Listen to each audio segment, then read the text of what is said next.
ইংল্যান্ডকে বিদায় করে ফাইনালে ভারত। গত টি-20 বিশ্বকাপের সেমিফাইনালে ইংল্যান্ডের বিপক্ষে হেরে বিদায় নিয়েছিল ভারত। বছর দুয়েক পর সেই হারের ক্ষতে প্রলেপ দিল রোহিত শর্মার দল। এবার ইংলিশদের বিদায় করে ফাইনালের টিকিট কাটল ভারত। মেগা ফাইনালে তাদের জন্য অপেক্ষা করছে দক্ষিণ আফ্রিকা। গায়ানার প্রভিডেন্স স্টেডিয়ামে টসে হেরে আগে ব্যাট করতে নেমে নির্ধারিত 20 ওভারে 7 উইকেট হারিয়ে 171 রান তুলে নেন ভারত।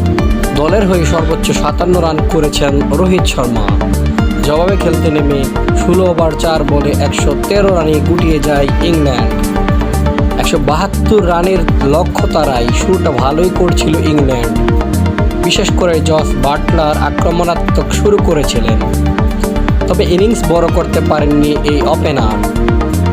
23 রান করে বাটলার ফিরলে ভাঙে 26 রানের উদ্বোধনী জুটি